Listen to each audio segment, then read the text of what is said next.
أعوذ بالله من الشيطان الرجيم. بسم الله الرحمن الرحيم. والحمد لله رب العالمين بارئ الخلائق أجمعين باعث الأنبياء والمرسلين، والصلاة والسلام على حبيب إله العالمين أبي القاسم محمد.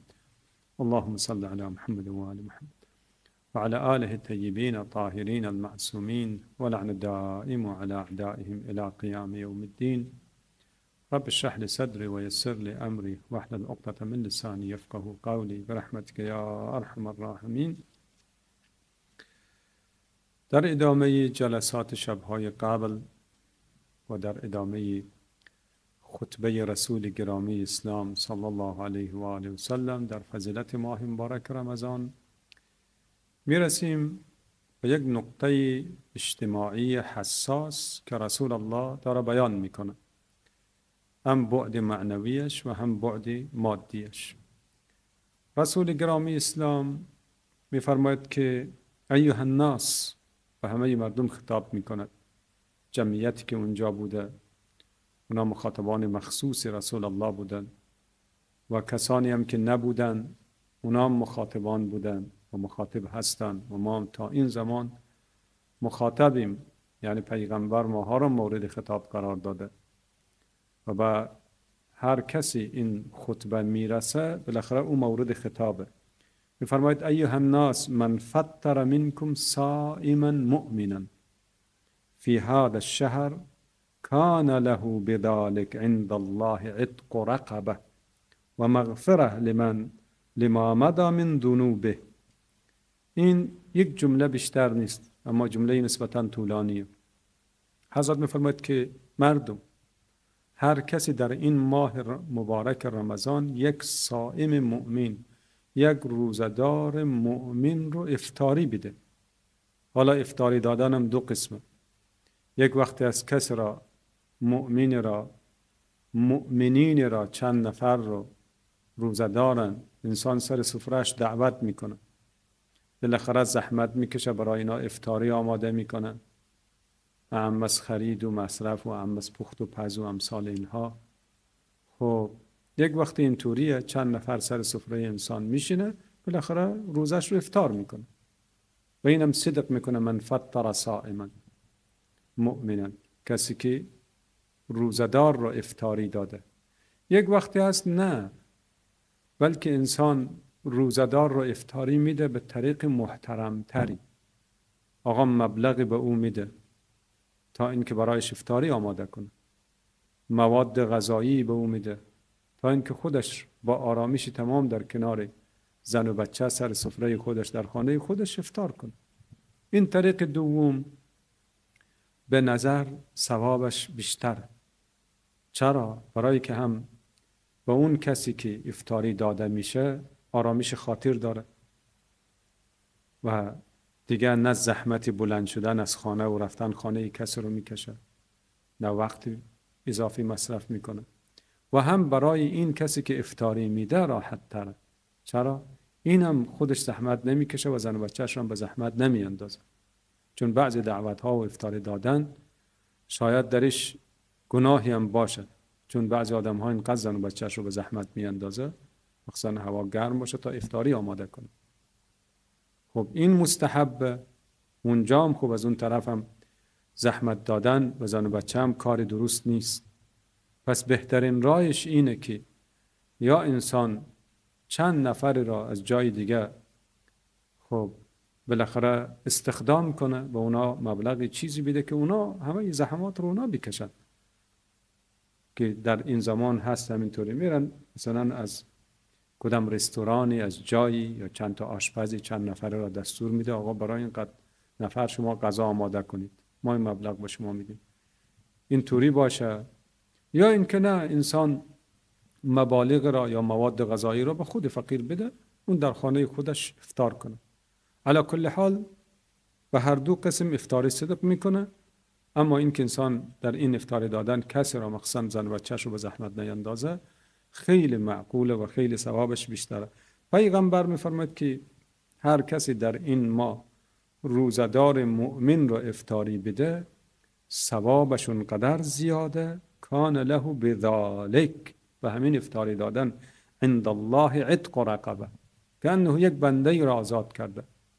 و مغفرت لما مضى من ذنوبه، چقدر گناه کرده خداوند میبخشه.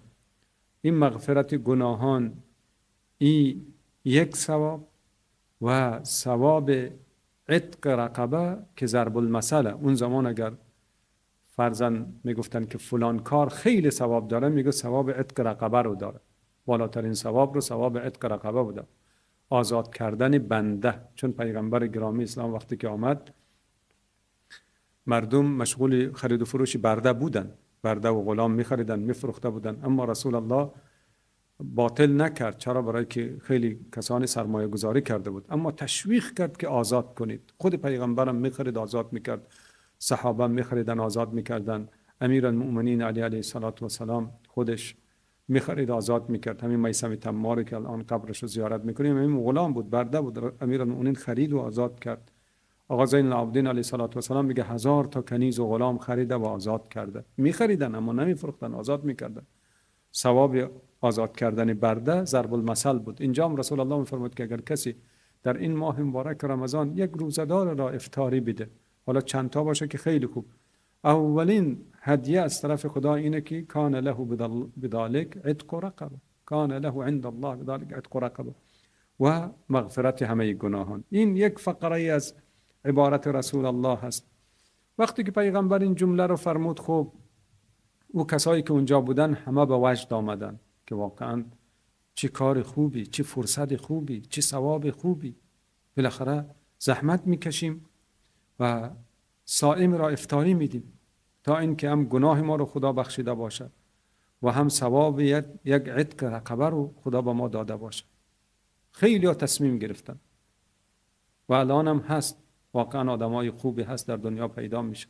از این رمضان تا رمضان دیگه تصمیم میگیره که وقتی که رمضان فرا میرسه چگونه با مؤسسات خیریه همکاری کنه، چگونه برای فقرا واقعا افطاری تهیه کنه.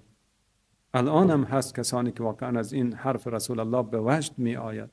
اون زمان هم بودن، خیلی ها به وجد آمدن، تصمیم گرفتن که کار انجام بدن. منتها بعضی ها خیلی فقیر بودن. از میان اون جمع یک کسی بلند شد، اینجا داره که قیل یا رسول الله لیس کلنا یقدر علی ذلک. گفتن یا رسول الله ما همه ما قدرت نداریم کسی را سر سفره خود ما دعوت کنیم افطاری بدیم. چون مسلمان ها خیلی فقیر بودن که حتی در بعضی خانه ها یک غذا برای یک نفر نبود، چه برسه برای یک عائله باشه. از امسایه یک غذا برای یک نفر می آوردن، همه عائله با همون افطار میکرد و تمام میشد. دوران اون حضرت خیلی فقر بود میان مسلمانان. اینجا یک کسی از جا بلند شد، قیل یا رسول الله لیس کلنا یقدر علی ذلک، ما همه ما قدرت نداریم، خیلی فقیریم. پیغمبر فرمود اتقوا النار ولو بشق تمرة، گفت از آتش بپرهیزید، آتش رو در مقابلتون نگه دارید. یعنی کنایه از این که خودتون رو از آتش حفظ کنید با این کار، با افطاری دادن. ولو بشق تمرة، ولو نصف یک تمر باشه، نصف یک خرما باشه، یک نصف یک خرما باشه، یک خرمای کامل هم نباشه، نصف خرما هم اگر بدید که با عمو افطار کنه، افطاری صدق کنه، که شما آتش رو در مقابل نگه داشتید که به شما ضرری نزنه. تقوا همینه، نگهداری. اتقوا النار ولو بشق تمرة، خودتون رو کنایه از این که خودتون رو از آتش حفظ کنید، نجات بدید، ولو با دادن یک نصف خرما.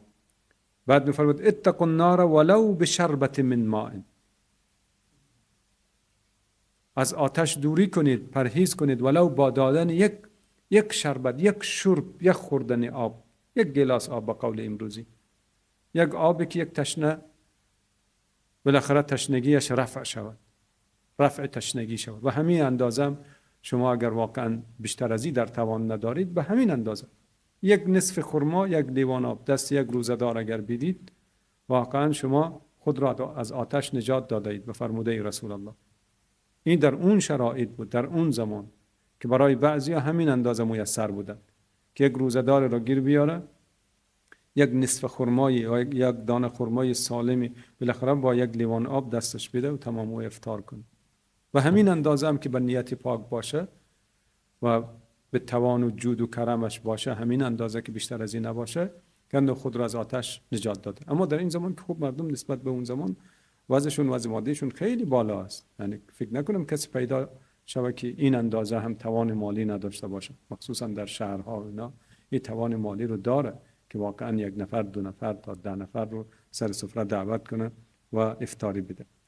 بعد پیغمبر گرامی اسلام ادامه میده، میفرماید که فإن الله تعالی یهب ذلك الاجر لمن عمل هذا اليسير. خدای تبارک و تعالی هبه میکنه، یهب، چون اگر واقعا بخوایم قیمت گذاری کنیم خب قیمتش به اونجا نمیرسه که خدا این همه اجر رو بیده به طرف ثواب عتق رقبه و مغفرت گناهان و دوری از آتش و همه اینها مثلا به افطار 1 صائم باشه. اگر قیمت گذاری کنیم 1 صائم، افطار 1 صائم چقدر مصرف برمی‌داره؟ خیلی کم، خیلی کم. ولی گاگایی هست که همین کم هم در دسترس مردم نیست. اما رسول الله ادامه میده، میفرماید که فإن الله تعالی یهب ذلك الاجر. هبه میکنه. هبه شیئی که در مقابلش چیز طلب نکنه یا یک چیز خیلی کم طلب کنه. ان الله تعالی یهب ذلك الاجر لمن عمل هذا اليسير. هر کسی که کار آسان رو واقعا انجام بده خداوند اون اجر فراوان رو برایش هبه میکنه. چرا؟ برای که خدای تبارک و تعالی وقتی به بندگانش کرم میکنه طبق شأن خودش کرم میکنه. خدا شأنش چقدر بالا هست، خدا طبق شأن خود کرم میکنه. نگاه نمیکنه شأن بنده رو، نگاه نمیکنه عمل بنده رو که این بنده، چون توان خدا لامحدوده، توان ما بندگان بسیار کمه. اگر کسی از بنده طبق توانش این اندازه انجام بده، ولو که 1 شربت مایی باشه، 1 شقه تمر باشه، اما خدای تبارک و تعالی طبق توان و شأن خودش این همه اجر رو برای او هبه میکنه. فإن الله تعالی یهب ذلك الاجر لمن عمل هذا اليسير. ولو این عمل خیلی آسانه، خیلی کمه، مخصوصا در این زمان افطاری دادن به 1 صائم، 2 صائم، 10 صائم برای خیلی هم مؤثره، مصرف زیادی هم بر نمیداره، خیلی هم یسیره، خیلی هم آسانه و اما اجرش پیشگاه خداوند خیلی بالاست، عتق رقبه و مغفرت تمام گناهان. بعد حضرت ادامه میده که بله فإن الله تعالی یهب ذلك الاجر لمن عمل هذا اليسير اذا لم يقدر على اکثر منه. واقعا توانش هم این اندازه است، بیشتر از این توان نداره. اگر توانش این انسان باید اندازه توانش باید عمل کنه. اگر راستی توان زیادتره که باید ذخیره قیامتش رو هم بیشتر کنه.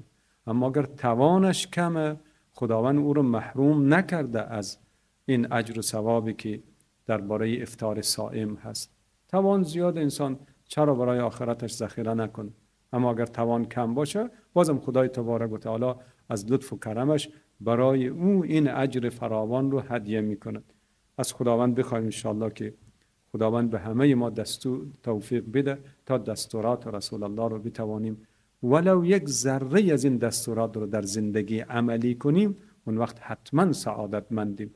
راستی اگر بتوانیم 1 صائم را ما افطاری بدیم، واقعا با افطاری دادن این 1 صائم می توانیم خود را از آتش حتی نجات بدیم و در این شب‌های قدر از خداوند تبارک و تعالی طلب کنیم که خیر را برای ما مقدر کنه انشاءالله، طبق شأن و خواسته خودش، طبق اون مصلحتی که او میداند، طبق حکمتی که او میداند خیر را برای ما مقدر کنه انشاءالله. و السلام علیکم و رحمت الله و برکاته.